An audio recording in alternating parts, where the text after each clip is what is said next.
Bom dia, irmãos e irmãs, a graça e a paz. Privilégio muito grande estar com vocês.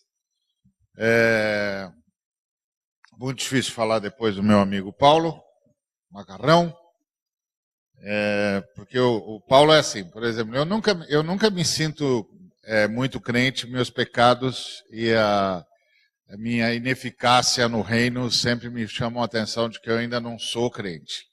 Mas quando eu sou tentado a achar que sou crente, eu vou visitar o Macarrão, aí eu descubro que não sou mesmo.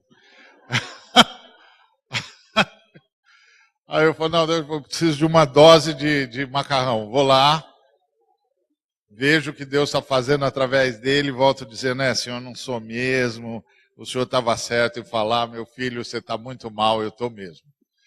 Eu estou mesmo. Tem muito mais coisa para fazer, muito mais chão para andar, e nós não sabemos quanto tempo nós temos, e quem não sabe quanto tempo tem muito pouco tempo.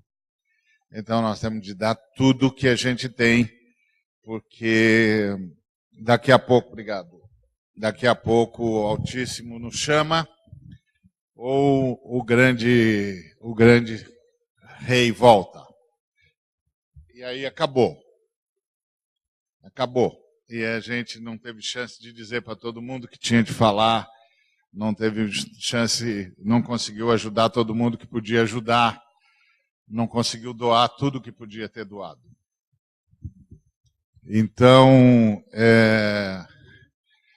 a gente tem de aprender isso.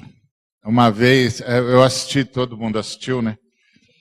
Aquele filme A Lista de Schindler. Muita gente assistiu, imagino que todos aqui devem ter assistido. Que é a história daquele homem que salvou muitos judeus da câmara de gás, porque os contratava e tal. E aí quando os aliados estão chegando, os próprios judeus que ele havia salvo o apressam para fugir, e ele se dá conta de um anel que ele está carregando, e ele entra em crise dizendo, esse anel podia ter salvo mais gente. Eu vi aquilo lá e disse, é assim que nós cristãos precisamos ser. Isso aqui pode salvar mais gente. Isso aqui pode ajudar mais gente. Isso aqui pode salvar mais alguém. Isso aqui pode tirar mais alguém da miséria, pode tirar mais alguém da fome, tirar mais alguém da enfermidade. Alguém tem de testemunhar que o inferno não dará a última palavra na história. Alguém tem de testemunhar que a última palavra na história será dada pela ressurreição de nosso Senhor e Salvador Jesus Cristo. A gente sabe que isso é verdade do ponto de vista da doutrina. A gente sabe que Jesus vai voltar, a gente sabe que Jesus ressuscitou, a gente sabe que Jesus está vivo, a gente sabe que Jesus vem e que com ele vem o novo céu e nova terra onde habita a justiça. A gente sabe que tudo isso está feito. Só que isso tende a aparecer no nosso jeito de viver. Isso tende a aparecer nas coisas que a gente dá ou não dá valor. Isso tende a aparecer nas coisas que a gente acumula e nas coisas que a gente doa. Porque se isso não aparecer, ninguém vai acreditar que a gente crê na ressurreição. Ninguém. Ninguém vai acreditar que nós cremos que essas coisas são todas passageiras e que o mundo é algo que jaz no maligno e que nós não temos nada a ver com isso. Nós somos o povo do reino. Então, é o desafio do testemunho. O desafio do testemunho. Eu me lembro que uma vez eu fui chamado para Campinas, lá perto do Eliezer. O cara chamou um grupo de pessoas para aconselhá-lo por um projeto que ele tinha lá. Aí eu cheguei e Aí cada um foi se apresentando, dizendo no que podia ajudá-lo. E aí eu disse assim, bom, eu sou pastor, e você sabe o que pastor faz. Pastor prepara as pessoas para o martírio. Eu vim aqui preparar você para o martírio. Isso é uma coisa que nós esquecemos. Isso é uma coisa que nós esquecemos. Nós estamos aqui para preparar as pessoas para o martírio. Para darem testemunho de Jesus Cristo, em favor de Jesus Cristo, a partir de Jesus Cristo, do poder de Jesus Cristo, da graça de Jesus Cristo, do amor extraordinário de Jesus Cristo, mesmo que isso custe a sua morte. Então nós estamos aqui para preparar as pessoas para o martírio. E eu sei que mudou muito a igreja, né? Agora, antigamente a gente era chamado para ser uma bênção, agora a gente é chamado para receber uma bênção.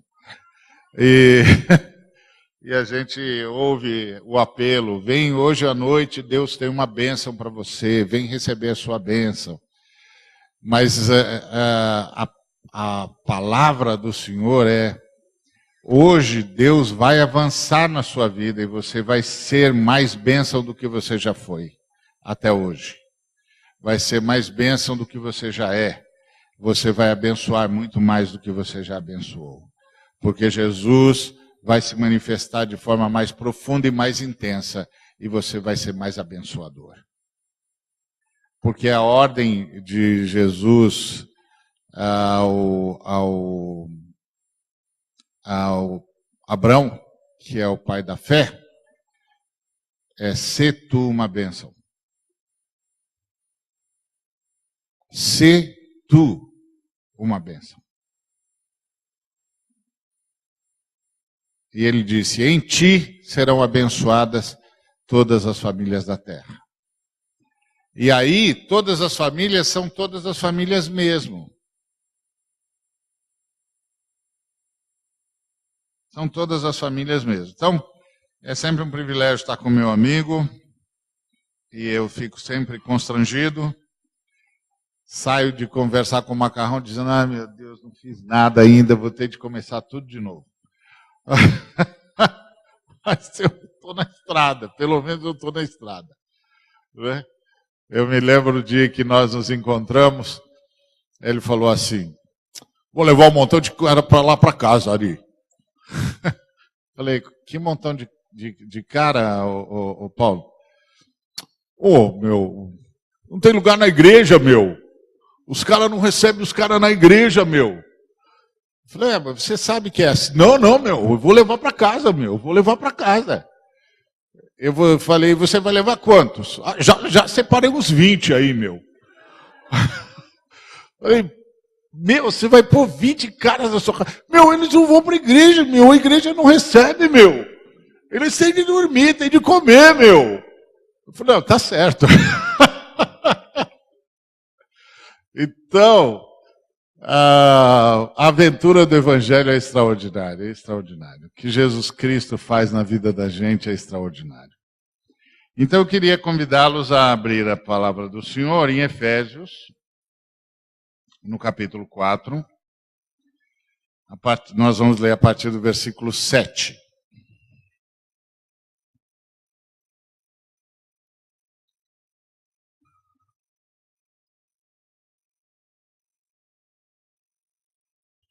E a graça foi concedida a cada um de nós segundo a proporção do dom de Cristo.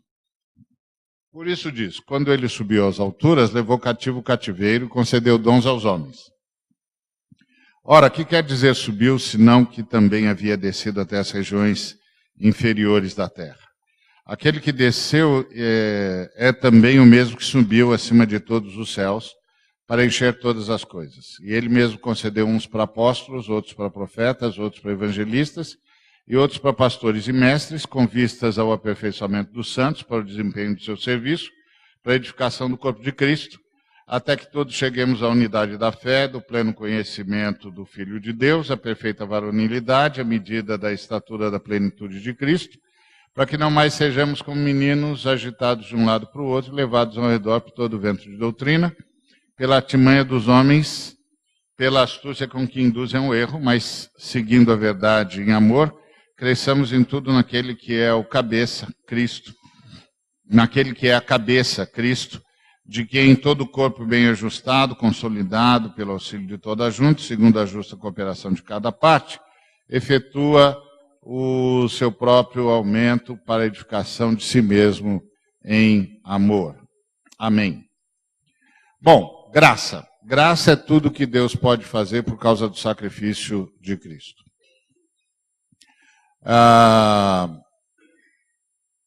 Jesus Cristo ofereceu-se, o Deus Filho ofereceu-se à morte antes que houvesse vida. E se ele não tivesse se oferecido à morte antes que houvesse vida, não haveria vida nenhuma. O apóstolo Paulo diz que não foi por prata, ouro ou coisa corruptível que fomos resgatados do vão procedimento que nos legaram os nossos pais, mas pelo sangue sem mácula, o sangue de Cordeiro, o sangue de Cristo, conhecido com efeito desde antes da fundação do mundo, porém manifestado no final dos tempos por amor, no fim dos tempos por amor de nós.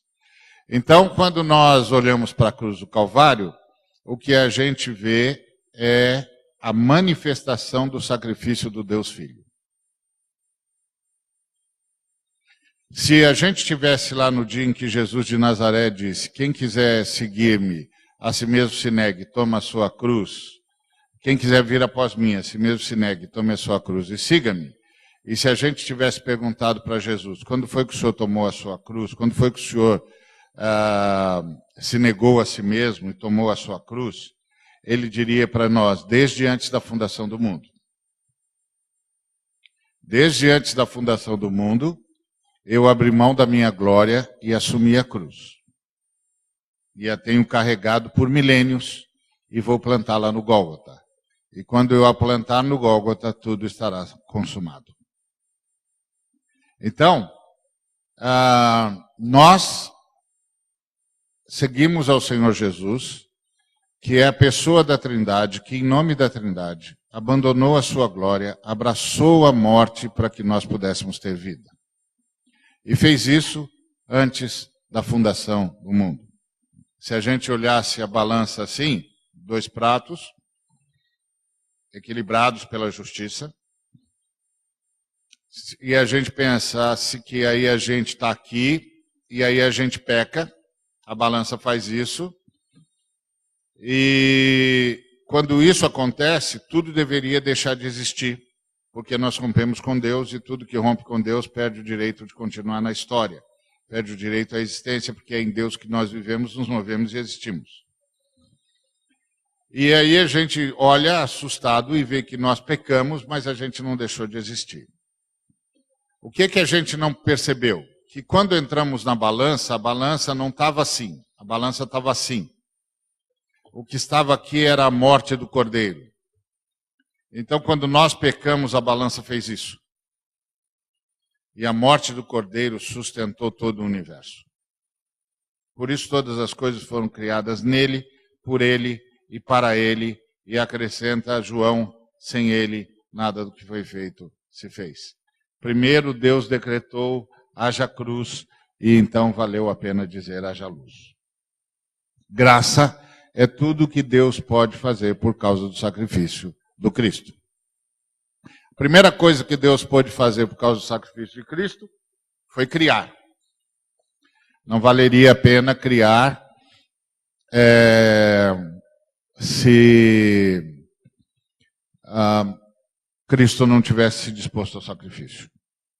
Porque, como alguém já disse, um Deus santo não pode carregar pecadores. A santidade de Deus tem de nos expelir para fora da existência. A beleza é que entre a santidade de Deus e a pecaminosidade humana está o sangue de Cristo. Então, o sangue de Cristo é que faz a mediação entre nós, de modo que o sangue de Cristo é o remédio que impede que a gente seja expelido para a inexistência. O sangue de Cristo é que nos sustenta. Então, graça é tudo que Deus pode fazer por causa do sacrifício de Cristo.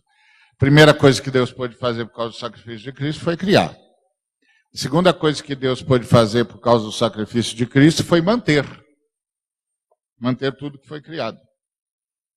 E a terceira coisa que Deus pôde fazer por causa do sacrifício de Cristo foi salvar. Foi resgatar tudo que se havia perdido. O resgate de Cristo, o resgate promovido por Jesus Cristo, começa lá no chamado de Abraão. O Senhor chama Abraão e vai formar um povo a partir de Abraão. E forma o povo judeu, que nós conhecemos e que tinha uma missão que era trazer a criança de Gênesis 3,15 para dentro da história. O que a gente nem sempre para pensar é, uma vez que os seres humanos romperam com Deus e entregaram tudo para o diabo, porque lembra que o diabo, quando está lá na tentação, ele mostra para Jesus todos os reinos do mundo e toda a glória do mundo, e diz para Jesus, tudo isso te darei se prostrado me adorares, porque tudo isso é meu, me foi dado. Aí você ouve o diabo falar aquilo, Jesus não contesta o diabo, porque é verdade. É raro ouvir uma verdade no diabo, mas aquilo era verdade. Então, você faz a seguinte pergunta. E Israel? Quando ele mostrou todos os reinos do mundo, ele só não mostrou um. Israel. Porque Israel não estava sob o poder dele, estava sob o poder do arcanjo Miguel, que era o protetorado de Israel. Por quê? Por causa do sangue de Cristo. Por causa do sangue de Cristo, Deus pôde chamar um camarada, um arameu errante, e dizer assim, eu vou proteger você. Eu vou formar uma nação a partir de você, no meio da morte. Eu vou cercar você. E através de você, eu vou trazer a criança prometida. Sua nação vai ser a única nação no planeta que não estará sob Lúcifer. Todas as outras nações do planeta estão sob Lúcifer. A sua não estará.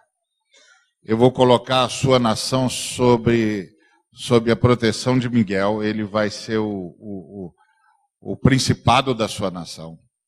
E você vai ficar protegido. Porque eu estou fazendo uma nação de você para trazer a criança que eu prometi na história. Por isso, quando o diabo mostrou todos os reinos do mundo, ele só não mostrou um. Israel. Israel não estava sob o principado dele. Sabe por causa do quê? Por causa do sacrifício do Cristo. Deus estava começando a fazer a salvação. Deus estava começando a trazer a salvação para os homens. Quando chamou aquele arameu errante e disse, eu vou abençoar você. Eu vou construir uma nação de você. Uma nação que tem uma missão na história para o bem da humanidade. Qual é a missão de Israel? Trazer a criança para dentro da história. Só isso. Por isso Israel tinha de ficar na terra, porque o objetivo de Israel era trazer a criança para dentro da história para o bem de toda a humanidade. Por isso que as bênçãos de Israel são terrenas. Então você toma cuidado quando você pegar texto que era de Israel e assumir para a igreja, porque você não faz parte daquela missão, você faz parte de outra missão. A missão de Israel era ficar na terra para trazer a criança para dentro da história, para o bem de toda a humanidade. A nossa missão é sair das nossas terras, para ir para toda a terra, levando a criança para toda a humanidade, para o bem da história, para que a nossa história não termine em perdição. Então a recompensa de Israel era terrena, a nossa recompensa é celestial. A nossa recompensa na história é criar uma sociedade planetária e solidária, de modo que tudo é para todos, e é aqui que nós nos sustentamos para levar a criança para toda a humanidade, para que a nossa história, a história da humanidade, não termine em perdição. Então, as promessas para nós são diferentes das promessas para Israel. Então, você toma cuidado. Se você não quiser tomar cuidado, não tem problema. Você pode falar o que você quiser, Jesus só vai fazer o que disse que ia fazer. Então, isso é um problema seu. Você fala o que você quiser. Jesus só vai fazer o que disse que ia fazer. Jesus não é manipulável, não é comprável, esquece. Não dá para corromper Jesus. Então você fala o que você quiser falar. Mas saiba, Jesus só vai fazer o que disse que ia fazer. E ele não disse que ia fazer isso no Novo Testamento. Ele disse no Novo Testamento que nós tínhamos de sair. Nós tínhamos de sair, nós tínhamos de sair, nós tínhamos de sair. Então, graça é tudo que Deus pode fazer por meio do sacrifício de Cristo. Por meio do sacrifício de Cristo, Deus pode criar, manter e resgatar. O resgate começa com a formação de Israel, que é uma nação que é blindada. Por isso você olha para o Antigo Testamento e você não vê incidência, por exemplo, de possessões demoníacas. Por quê? Israel está blindado. Israel está blindado. Por isso que você vê que todas as vezes que o diabo vai tentar barrar qualquer movimento de Deus para Israel, Miguel vem e bota a casa em ordem. Miguel vem e diz, não, isso aqui, esse povo está sob meu poder.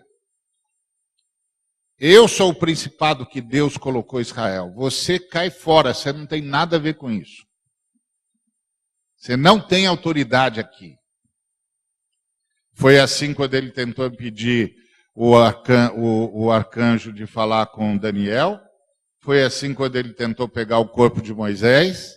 Miguel foi lá, derrotou e disse, você não tem autoridade aqui. A autoridade é minha. E quando ele atacou Miguel disse, bom, isso é um problema entre você e o Altíssimo, que o Altíssimo te repreenda. Agora, no que é meu, você não põe a mão. Simples assim. Sabe por que isso? Por causa do sacrifício do Cordeiro. Por causa do sacrifício do Cordeiro. Então, graça é tudo que Deus pode fazer. Então, está conseguindo... Você percebe a graça onde eu e você pensávamos que só tinha lei? Não. Era graça o tempo todo. Era graça o tempo todo. Aquilo só pôde acontecer e eles só puderam receber as leis e Moisés só pôde subir no monte Sinai e o Senhor só pôde aparecer na sarça para Moisés por causa do sacrifício do Cordeiro. Sempre foi graça. Sempre foi graça. E quando Moisés trouxe a lei, foi para deixar claro para todo mundo que a gente tinha de esperar por um derramamento profundo da graça. Que a graça tinha de vir plenamente. Porque o sacrifício do Cordeiro não bastava.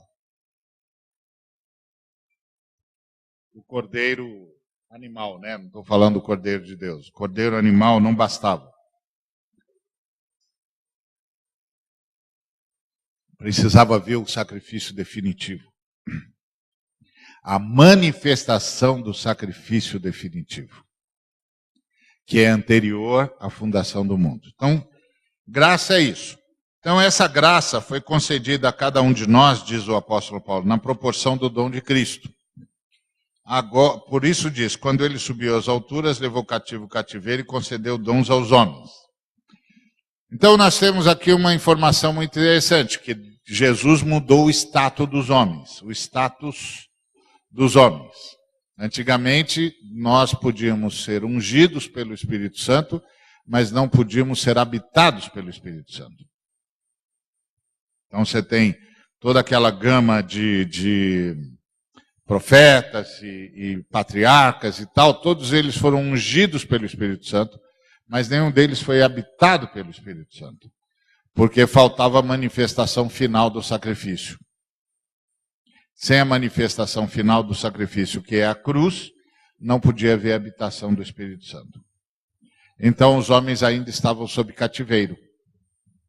Mas o Senhor levou cativo o cativeiro. Agora, graças ao sacrifício do Cordeiro, os homens não só podem receber dons, mas podem receber o próprio Espírito Santo. Porque os dons vêm de dentro para fora. É a presença do Espírito Santo em nós, transbordando-se em nós através dos dons, do serviço, etc, etc. Então ele diz que Jesus subiu, quer dizer, ele desceu até as regiões inferiores da terra, venceu a morte, subiu acima de todos os céus para encher todas as coisas, para dar significado a todas as coisas, para libertar todas as coisas, para que todas as coisas fizessem sentido na existência. Porque até que tudo seja preenchido por Cristo, não faz sentido. Até que tudo esteja sendo feito só para a glória de Cristo, não faz sentido. Ou seja, você trabalha com o quê?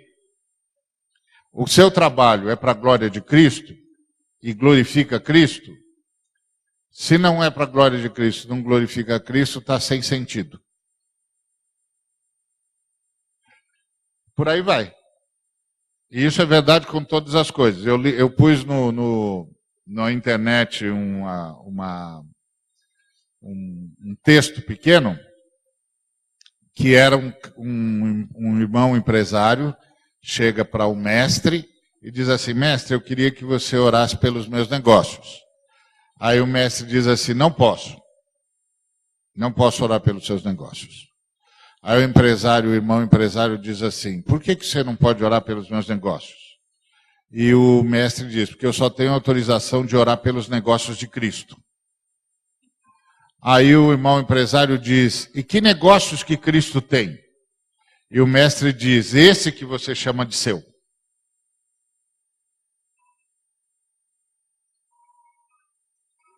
Se o que eu faço, não faço por Cristo, para Cristo e em Cristo, o que eu faço não tem sentido. Por isso eu preciso transformar tudo em culto. Tudo em culto. Lavar louça tem de ser um culto. Limpar banheiro tem de ser um culto. Varrer a casa tem de ser um culto. Para que tenha sentido. Para que seja feito por Cristo, em Cristo, para a glória de Cristo. Senão, não tem sentido. Aí, por isso, para encher todas as coisas, ele subiu ao céu e assumiu o controle do universo. Ele reina agora. Ele reina sobre tudo e sobre todos. E ele concedeu uns para apóstolos, outros para profetas, outros para evangelistas e outros para pastores e mestres. Vamos trabalhar a seguinte coisa. Primeiro, apóstolo, profeta, evangelista e pastor-mestre não são dons. Apóstolo,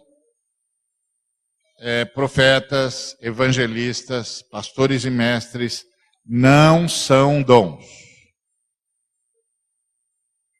Apóstolos, profetas, evangelistas, pastores e mestres não são dons.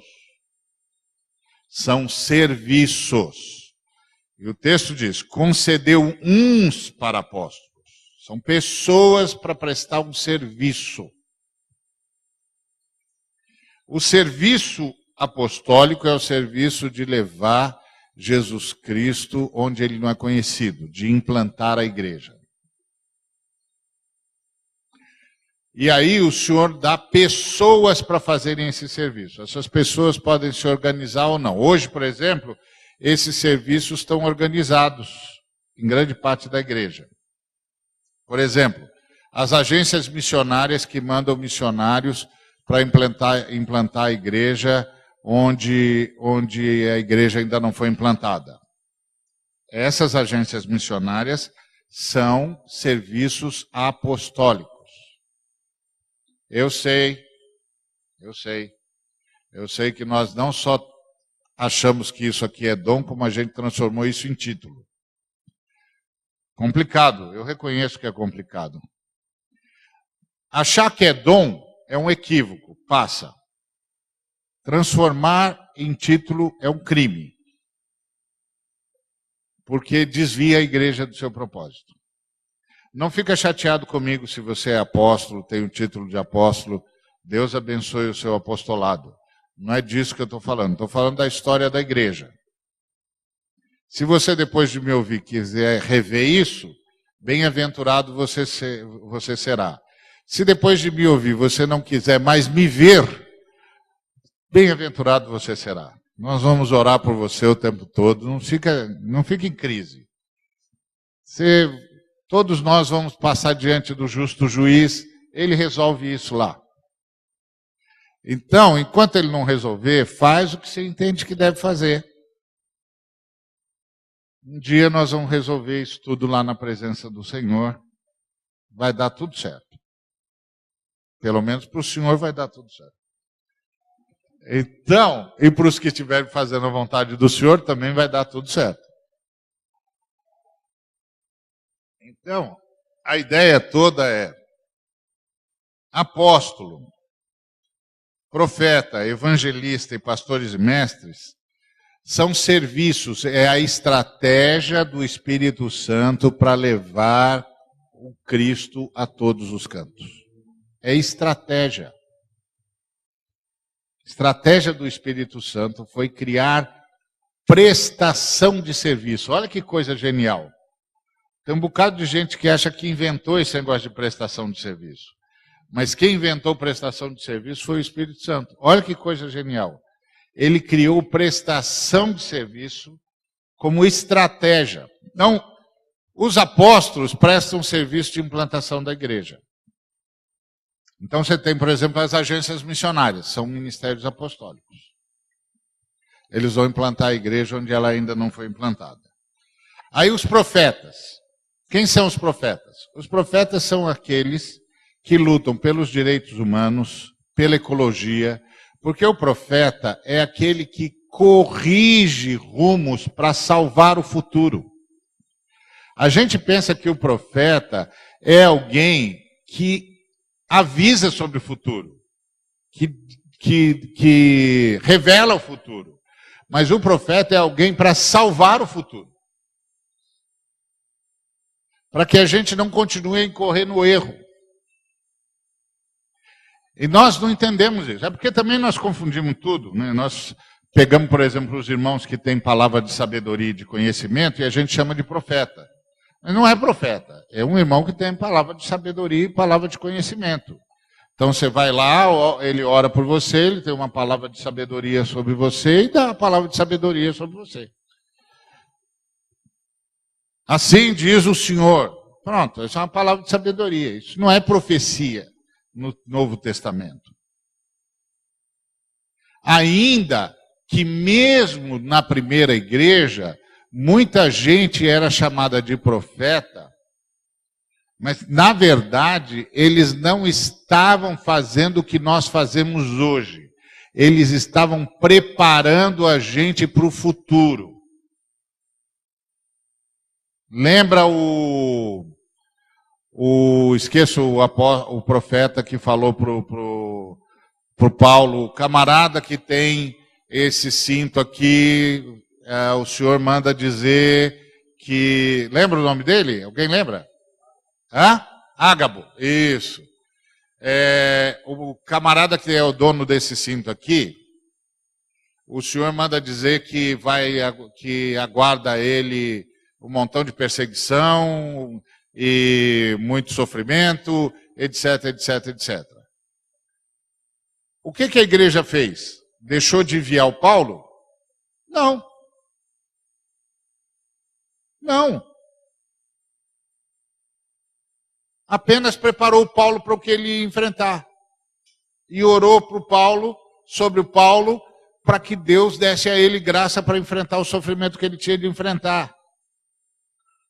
O profeta vem para preparar a igreja para o futuro e para salvar o futuro. Eu sei que você gosta de ouvir palavra de sabedoria. Ótimo, pode ouvir.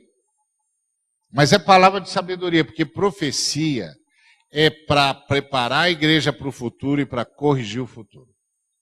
Então, por exemplo, os irmãos que criam organizações para direitos humanos,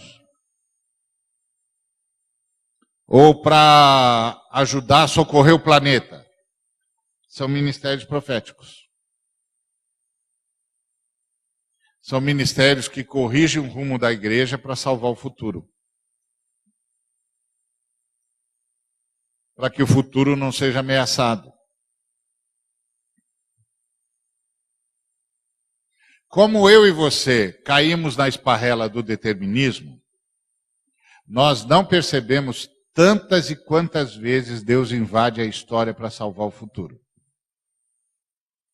Para garantir o futuro. Para garantir a história da salvação. Isso é porque nós caímos na esparrela do determinismo. Nós achamos que tudo está determinado.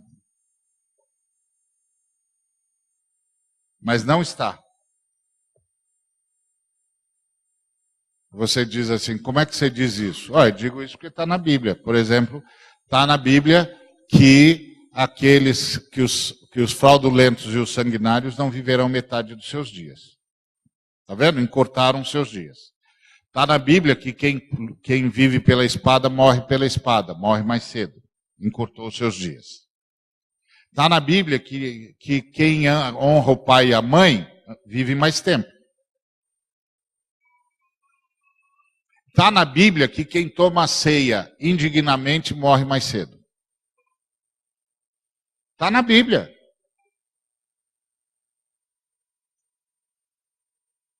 Você não leu isso? O seu pastor lê isso provavelmente quase todo domingo de ceia, quando diz lá, porque eu recebi do Senhor que também vos entreguei, que o Senhor na noite que foi traído tomou o pão, tendo dado graças, o partiu e disse, esse é meu corpo que é dado por vós. Comei dele todos em memória de mim, por semelhante modo, tomou o cálice e disse, esse é o cálice da nova aliança, é no meu sangue que é dado por amor de vocês, bebei dele todos em memória de mim, porque todas as vezes que comerdes o pão e beberdes o cálice, anunciais a morte do Senhor até que ele venha. E aí o Paulo diz, por isso examine-se cada homem a si mesmo, porque justamente por causa da falta de discernimento do corpo, não poucos entre vocês adoecem e não poucos entre vocês morrem mais cedo. Está escrito que você não vai até o fim do capítulo. Então não está determinado. Não está determinado. Nós estamos vivendo a história, isso aqui não é um teatro. Tem gente tem crente que acha que isso é um teatro. E por isso, ele descansa nas suas bênçãos e não se sente responsável pelas mazelas que estão ao seu lado. Porque ele acha que está determinado. Mas não está determinado. É para isso que tem ministério profético. Para corrigir os equívocos em relação ao futuro e para salvar o futuro para a história da salvação. Não está determinado. Ah, o camarada diz, não, mas lá no Salmo 139, o Davi diz que todos os dias deles estavam contados e determinados. Ué, você está querendo dizer então que o Davi estava falando que foi Deus que determinou que ele ia estuprar a Batseba? Porque foi um estupro aquilo lá. Você está dizendo que foi Deus que determinou que ele ia fazer aquela covardia com Urias? Imagina o Urias chegando na presença de Deus e dizendo assim, Deus, eu sou um heteu. Eu rompi com os meus deuses e reconheci que só o Senhor era Deus. Passei a viver para a tua honra e tua glória. A obedecer a tua lei. Me circuncidei. Criei os meus filhos nas tuas leis. Olha o que o rei fez comigo. E eu, Deus, eu era um dos gaditas. Eu lutei por ele até a minha mão grudar no cabo da minha espada. Eu era um dos 30 valentes dele. Ele sabia que podia contar com a minha vida. Olha o que ele fez por mim. Agora me disseram, rei, Deus, que ele é um homem segundo o seu coração. Então eu quero quero que o Senhor me responda com todo respeito. Como é o seu coração?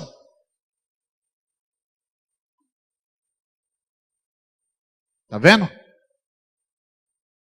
Esse é o problema de ler a Bíblia pela metade.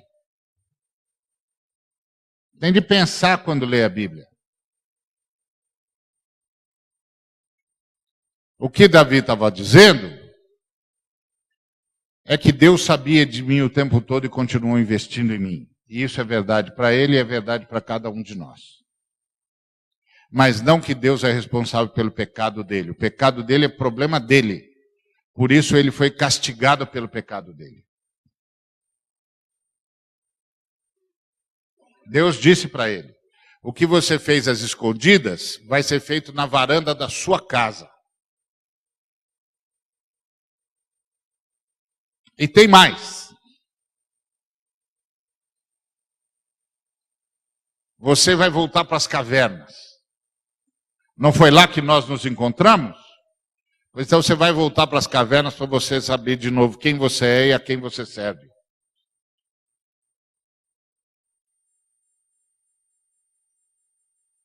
Cuidado com a esparrela do determinismo. É a esparrela do determinismo que está fazendo pastores perderem a simplicidade e se tornarem tiranos.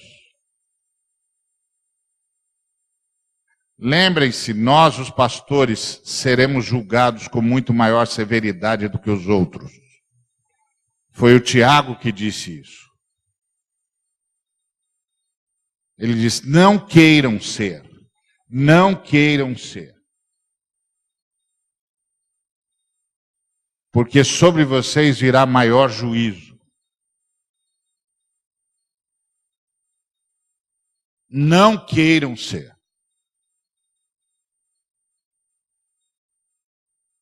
Não é uma coisa simples isso aqui, não. Então o profeta é aquele que entra para corrigir a distorção, para salvar o futuro.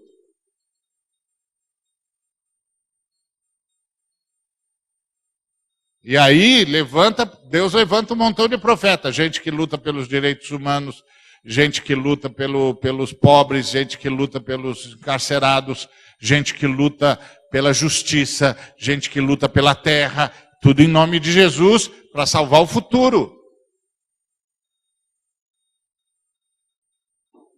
Porque todo o trabalho do diabo é levar-nos a provocar a ira de Deus, de tal maneira que Deus nos julgue. E nos erradique da história. Então o profeta vem e luta para que a justiça se implante. Enquanto a justiça vai se implantando, o processo histórico da história da salvação continua em curso, sem ameaça. Então, é a estratégia de Deus. Outros são evangelistas. Por exemplo, a missão que o Paulo trabalha, uma missão evangelista. As missões que cuidam de crianças abandonadas, que cuidam de órfãos, que cuidam dos miseráveis, são missões evangelísticas. Aí você diz, não. Evangelismo é evangelismo pessoal. Não. Evangelismo é o anúncio de que graças à morte e à ressurreição de Jesus Cristo, há salvação para tudo e para todos.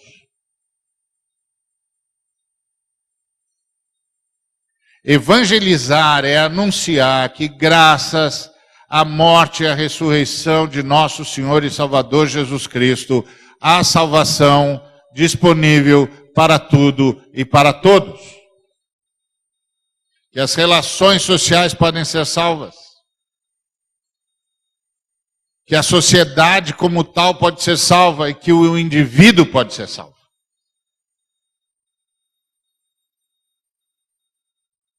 Essa redução da salvação apenas à salvação pessoal deixa você sem saber como explicar o juízo das nações. Por que o Senhor vai julgar as nações se a salvação é só individual?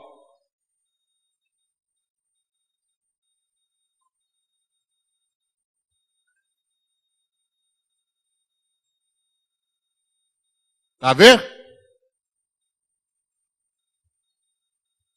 A salvação é pessoal, sim. Cada ser humano precisa ter contato pessoal com Jesus Cristo. Mas nós temos 3 dimensões na grande comissão. A dimensão pessoal, e de pregar o evangelho a toda criatura. A dimensão social, e discipulai as nações. E a dimensão do serviço, iluminai o mundo através das boas obras. 3 dimensões na grande comissão. 3 dimensões na grande comissão. 3. Pessoal, e de pregar o evangelho a cada criatura. Nacional, discipulai as nações, ensinando-as a guardar tudo que vos tenho ordenado. Social, serviço, iluminai o mundo através das vossas boas obras. 3 dimensões. 3.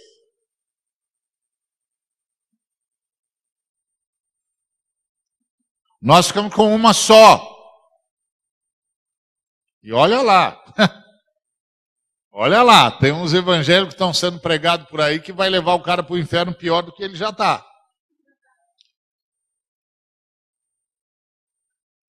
Verdade.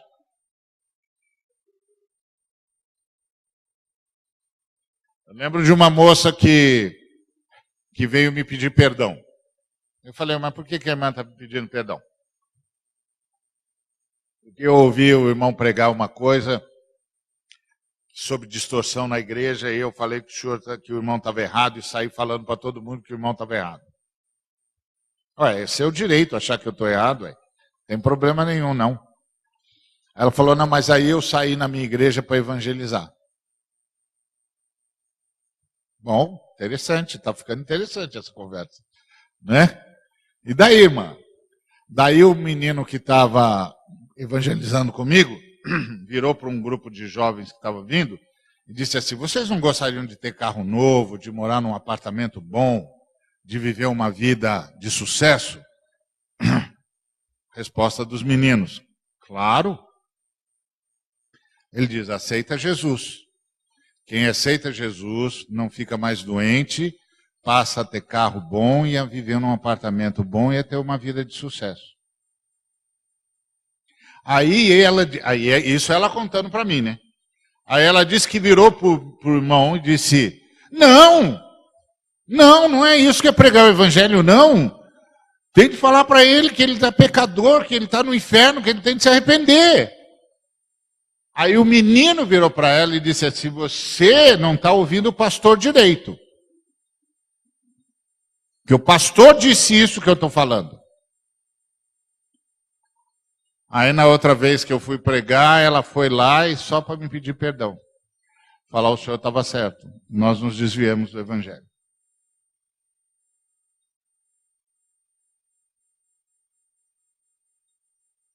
Então esse tipo de pregação do evangelho leva o sujeito para um inferno pior do que ele já estava.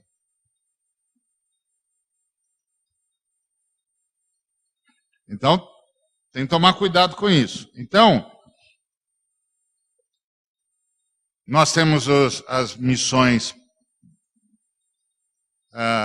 que é a estratégia do profetismo, que corrige cursos para salvar o futuro, que vai atrás da luta pelos direitos, pela terra, pela verdade, pela justiça, para salvar o futuro. Denuncia onde é que isso está acontecendo, diz que é pecado, que não pode ser desse jeito.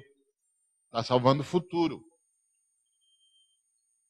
Porque está impedindo o juízo de Deus. E tem as missões evangelísticas, que são as missões dos evangelistas.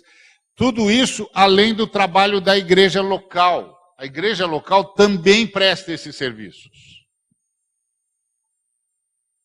Mas aqui são serviços. Ele mesmo concedeu uns para, outros para, outros para. Está falando de pessoas que vão prestar um certo tipo de serviço. E outros para pastores e mestres.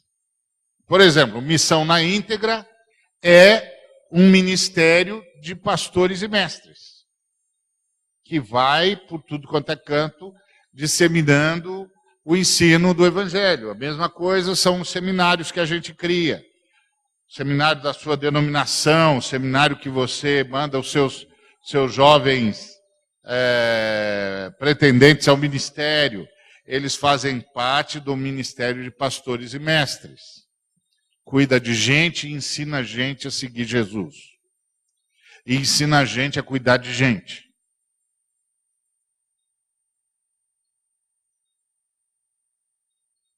E faz isso dentro da igreja e para fora da igreja. É a estratégia do Espírito Santo para levar o conhecimento de Cristo a todos os cantos.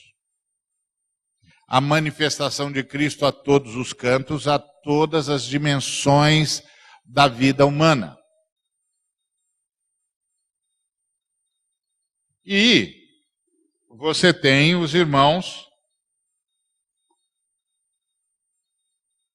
que fazem parte do serviço de sustentação, que são os nossos irmãos e irmãs que têm dom de administração, que têm dom de governo, dom de contribuição e dom de presidência. Eles são os caras que organizam os recursos, transformam os recursos em riqueza e distribuem a riqueza para a expansão do reino e para o sustento da igreja. Está tudo muito bem orquestrado pelo Espírito Santo.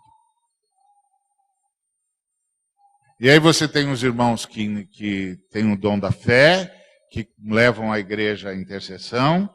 Você tem os irmãos que têm a palavra de sabedoria, a palavra de conhecimento, que alertam a igreja e os irmãos. Você tem os que têm um dom de cura, que manifestam o poder da ressurreição na área da saúde. Você tem os que têm dom de línguas, que intercedem de forma extraordinária. Você tem os que interpretam as línguas para que quando uma língua dessa signifique uma mensagem de Deus para a igreja. Está tudo meio dividido pelo Espírito Santo. Tudo muito dividido, muito claro. Nós é que fomos confundindo tudo isso no meio do caminho. E fomos confundindo governo com ministério. Governo é uma coisa, ministério é outra coisa. Ministério é dado a todo cristão.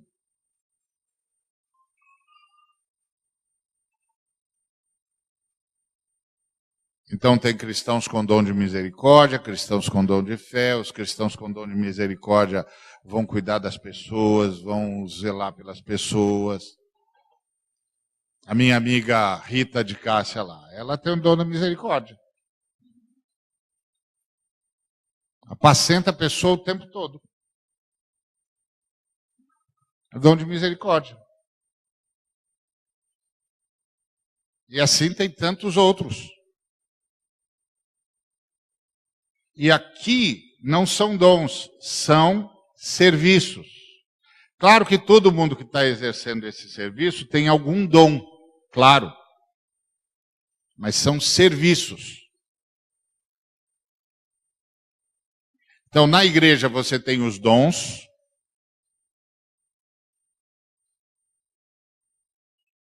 E da igreja surgem os serviços.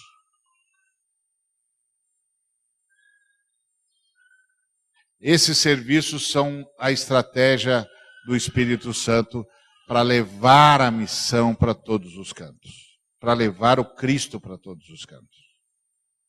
E em todas as dimensões da vida humana. Essa estratégia, assim como os dons, elas fazem 2 projetos. O projeto da proclamação e o projeto do aperfeiçoamento. Os santos vão sendo abençoados por esses serviços também e vão crescendo para usar melhor os seus dons. Aperfeiçoamento dos santos para o desempenho do seu serviço, para a edificação do corpo de Cristo. Então o Senhor levanta os serviços, esses serviços invadem o mundo, mas também irradiam para a igreja. No mundo, eles causam a conversão, causam o estabelecimento da sinalização do reino de Deus. E na igreja eles causam o aperfeiçoamento. Então, por exemplo, o irmão usava o dom X. Aí ele entra em contato com um serviço de pastor-mestre, qualquer. Passa a usar o dom dele melhor do que usava para a edificação da igreja. Entra em contato com um serviço apostólico qualquer. Passa a usar o dom dele melhor para a pregação do evangelho na região onde ele mora. Para o desempenho do seu serviço.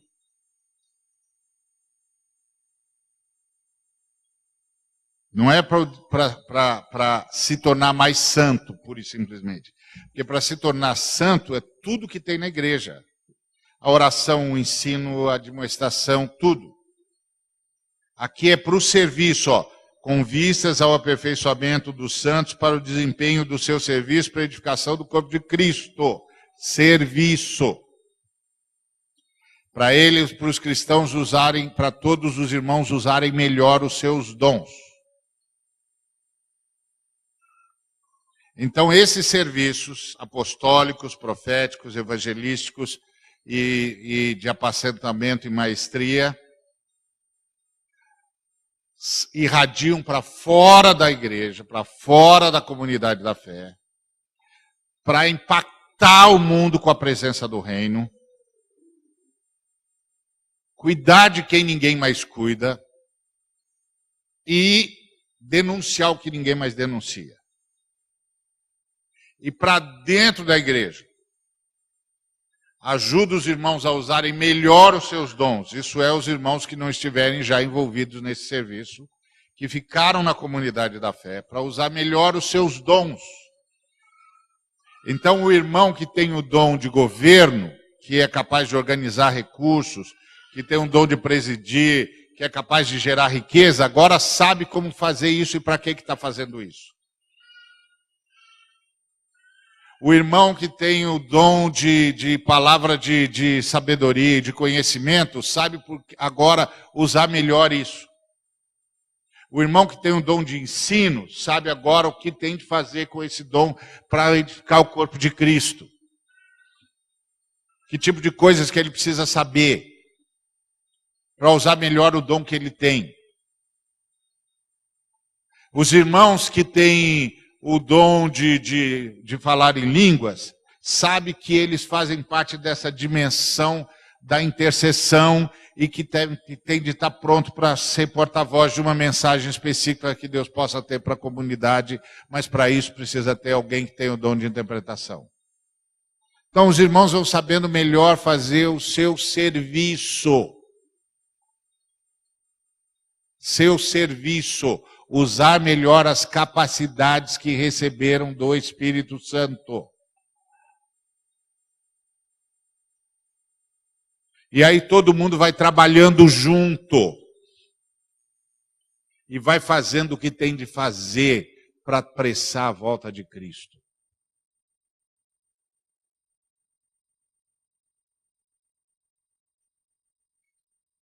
Isso só é possível por causa da ressurreição.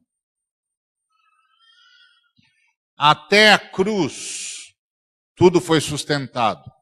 A partir da ressurreição, tudo é recriado. Tudo é regenerado. Que é o que o Paulo falou aqui para a gente. E a primeira manifestação da regeneração somos nós. Da luz da ressurreição somos nós. E nós que somos as primícias, os primeiros a experimentarem o poder do reino de Deus, que é o poder da ressurreição. Recebemos dons, alguns de nós são canalizados para serviços, mas todos nós temos dons para edificar o corpo de Cristo, para prestar serviço e edificar o corpo de Cristo. E esses dons também abarcam a nossa formação, porque o Senhor foi nos conduzindo, foi nos dando direção e nós fomos nos formando segundo a instrução dele. E isso também faz parte dos dons de Deus e a gente vai usar a nossa formação para a edificação do corpo e para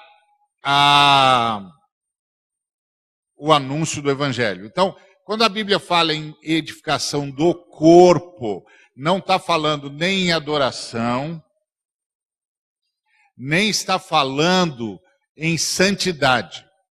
Adoração e santidade está na figura da noiva.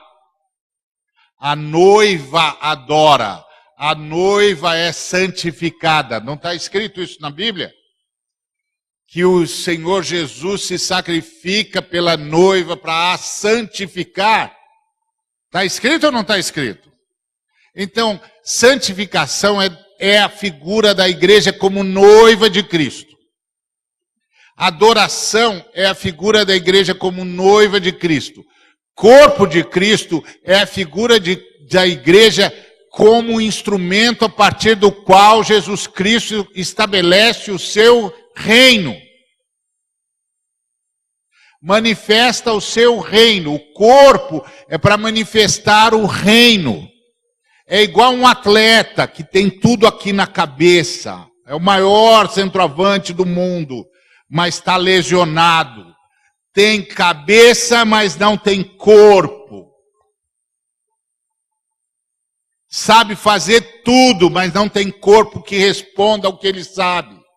Então ele não consegue mais jogar. Não é porque ele não sabe jogar, é porque ele não tem mais corpo para jogar. Enquanto a igreja não entender isso, nós vamos ter o cérebro mais brilhante do universo aprisionado ao corpo mais inerte.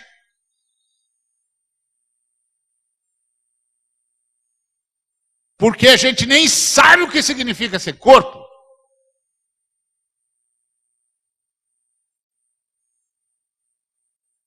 Corpo é serviço, extensão do domínio, do reino.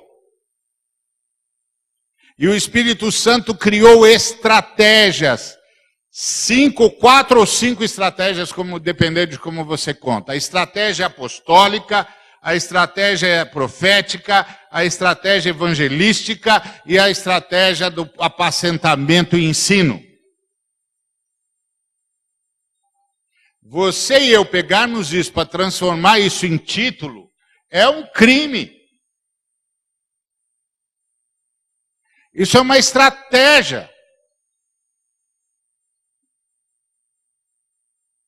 A partir dessa estratégia, o reino é sinalizado, o domínio de Cristo se expande e a igreja noiva cresce em adoração e cada membro da igreja melhora a qualidade do seu serviço.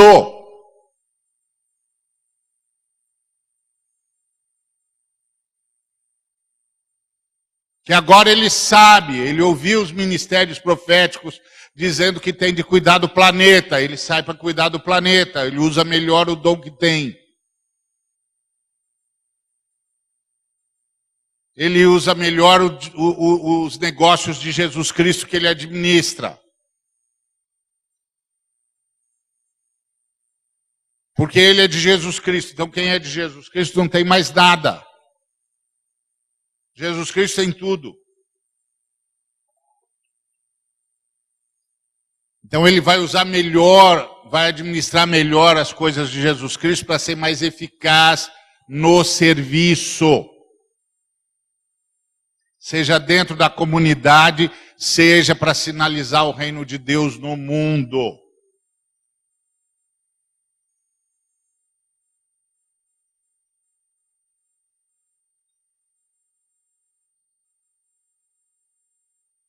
Consegui ser claro?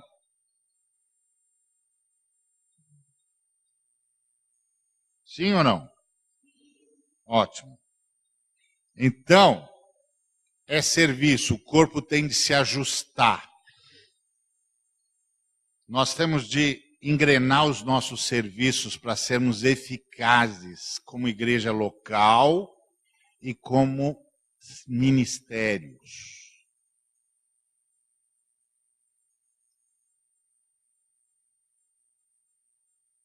Para apressarmos a volta de Jesus. Então, na igreja local, a gente experimenta a noiva, porque a gente se reúne para adorar, a gente se reúne para ser alimentado, para se parecer cada vez mais com Jesus Cristo, para que como comunidade a gente se ame cada vez mais como a Trindade. E aí a gente faz o serviço. Então tem um serviço interno no corpo, na comunidade, em que nós nos abençoamos mutuamente, e tem as estratégias de serviço do Espírito Santo que são para fora e também para dentro.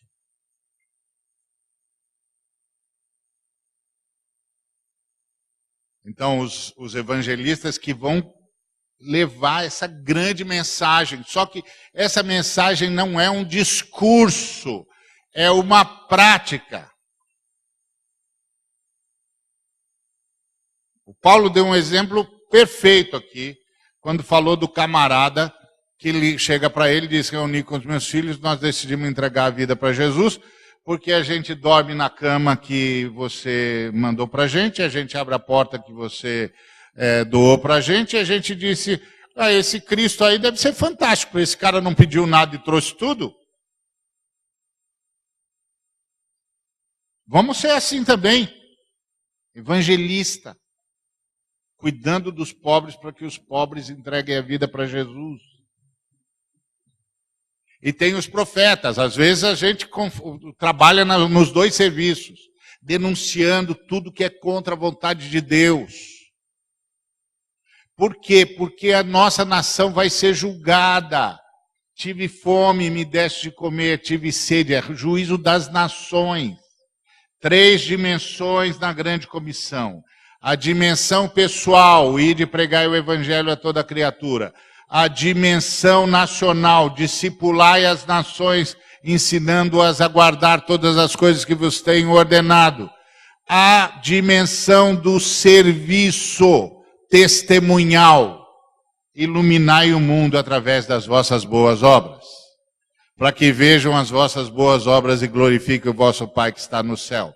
Então essas são as 3 comissões, para que as 3 dimensões da grande comissão se cumpra. O Espírito Santo deu dons para todo mundo e criou estratégias. E chama pessoas para essas estratégias. Alguns para a estratégia apostólica, outros para a estratégia profética, outros para a estratégia evangelística, outros para a estratégia de apacentamento e ensino. Tendo em vista a propagação do reino e a especialização dos santos para o desempenho do seu serviço.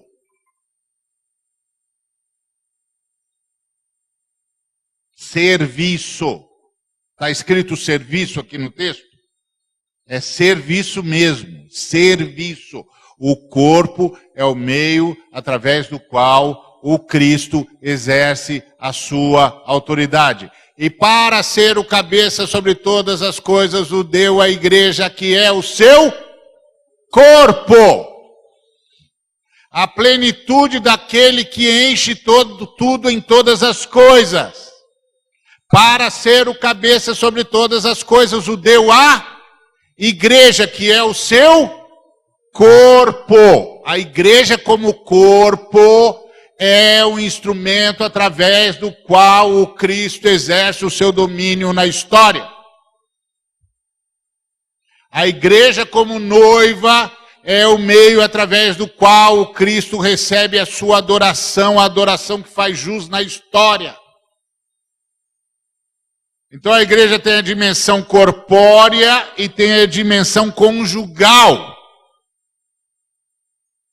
Na dimensão corpórea, como corpo de Cristo, a igreja leva, expande o reino de Deus. E na dimensão conjugal, a igreja se santifica para o noivo e louva, exalta o noivo, glorifica o noivo, presta culto ao noivo.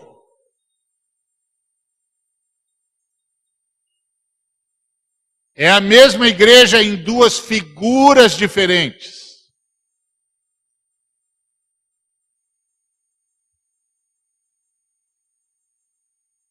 Está claro? Fui claro?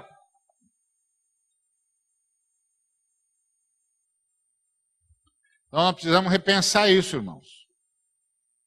Se a gente não repensar isso, a gente não vai entender o que é agir a partir da ressurreição.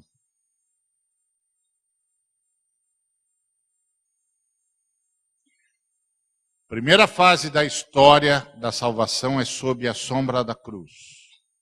A segunda fase da história da salvação é sob a luz da ressurreição. Amém? Que Deus nos abençoe.